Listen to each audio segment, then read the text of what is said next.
kasama ng Espiritu Santo, magpa sa walang hanggan. Amen. Sumainyo ang Panginoon. At sumayo rin. Itaas sa Diyos ang inyong puso at diwa. Itaas sa natin sa Panginoon. Pasalamatan natin ang Panginoong ating Diyos. Dapat na siya ay pasalamatan. Ama naming makapangyarihan, tunay ng marapat na ikaw ay aming pasalamatan. Di mo itinulot masangkot sa dating pagsuway ang mahal na birheng kabanal-banalan na iyong lubos na kinalulugan upang sa anak mo'y siya ang magluwal. Sa kanya'y bababanaag ang sambayanan, kabiyak na dalisay at walang bahid kataksilan, laang magbigay ng puspos kalinisan sa mga nananabik sa anak mong mahal, na korderong nag-aalis sa aming kasalanan. Ang mahal na birhen nga'y iyong inilalaang maging katuwang at huwaran sa katapatan. Kaya kaisa ng mga anghel na nagsisiawit ng papuri sa iyo nang walang humpay sa kalangitan, kami nagbubuni sa iyong kadakilaan.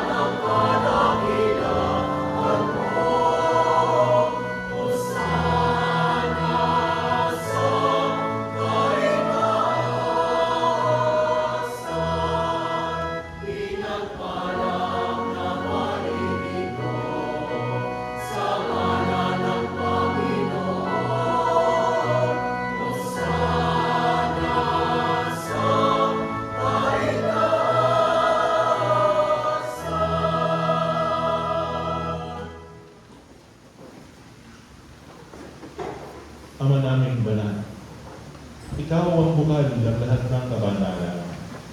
Kaya't sa pamamagitan ng iyong Espiritu, gawin mong banal ang mga kaloob nito upang para sa aming maging katawan at dugo ng aming Panginoong Hesukristo.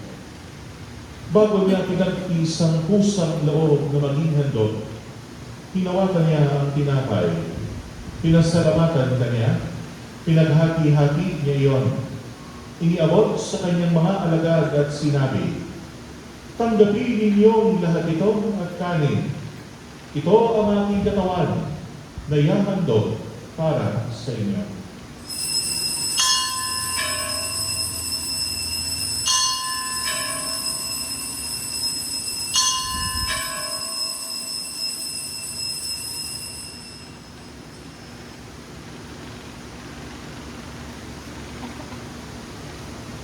Gayon din naman nung matapos ang hapunan, hinawakan niya ang kalis. Muli kanyang pinasalamatan. Iniabot niya ang kalis sa kanyang mga alagad at sinabi, "Tanggapin ninyong lahat ito at inumin. Ito ang kalis ng aking dugo, ng bago at walang hanggang tipan. Ang aking dugo na ibubuhos para sa inyo at para sa lahat, sa ikapagpapatawad ng mga kasalanan. Gawin ninyo ito sa pag-alala sa akin."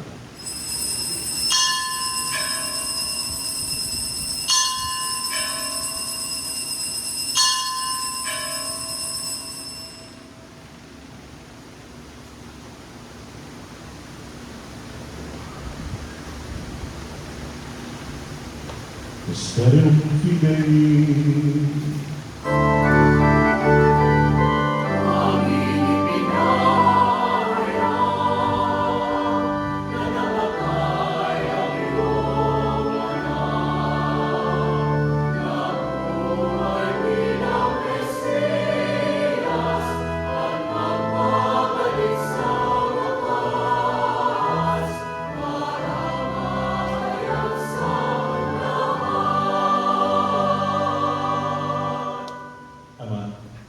Ginagawa namin ngayon ang pag-alala sa pagkamatay at muling pagkabuhay ng iyong anak. Kaya't iniaalay namin sa iyo ang tinapay na nagbibigay buhay at ang kalis na nagkakaloob ng kaligtasan.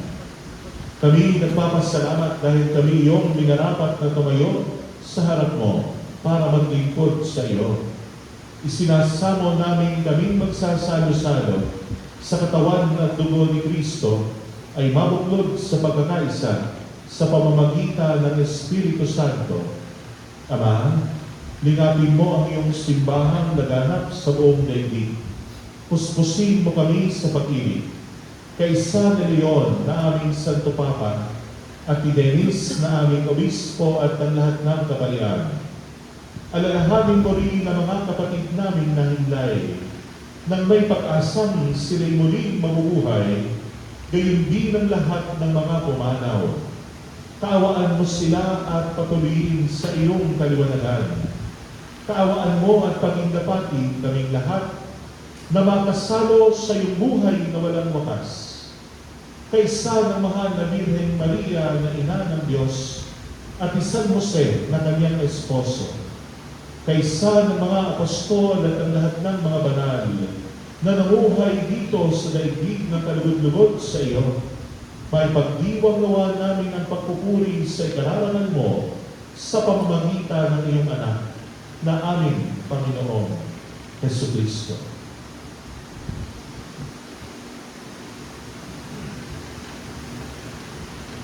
Sa pamamagitan ni Kristo, kasama niya at sa Kanya,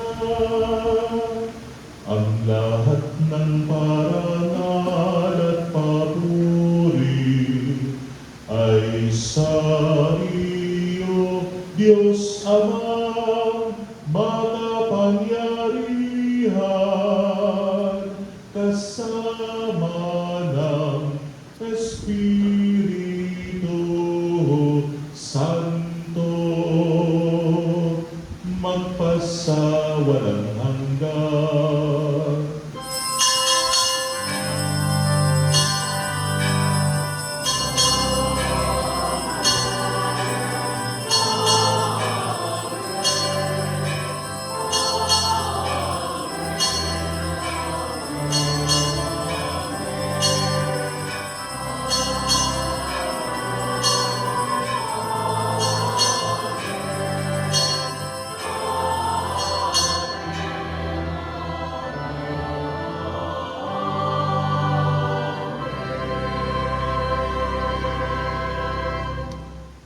Bilang mga bahagi ng pamilya ng Diyos, awitin po natin ang Ama namin.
pagkalooban ng kapayapaan araw-araw, iligtas sa kasalanan at ilayo sa lahat ng kapahamakan, samantalang aming pinananaligan ang dakilang araw ng pagpapahayag ng tagapagligtas namin sa Jesucristo.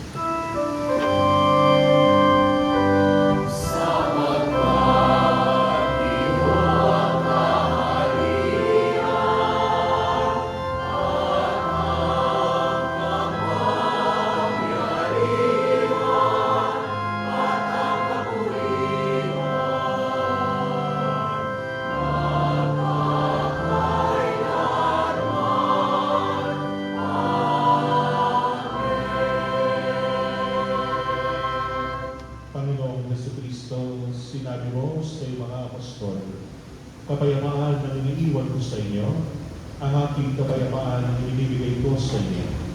Tunghayan mo ang aming pananampalataya at huwag ang aming mga pagkakasala. Pagkalooban mo kami ng kapayapaan at pagkakaisa ayon sa iyong kalooban, kasama ng Espiritu Santo, magpasawalang hanggan. Ang kapayapaan ng Panginoon ay laging sumainyo. Magbigayin kayo ng kapayapaan sa isa't isa. Peace be with you.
Narito si Jesucristo, ang Kordero ng Diyos, ang regalo sa atin ng Ama sa pamamagitan ni Maria. Siya ang nag-aalis ng mga kasalanan ng sanlibutan. Mapapalad ang mga inaanyayahan sa kanyang tingin.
Sulit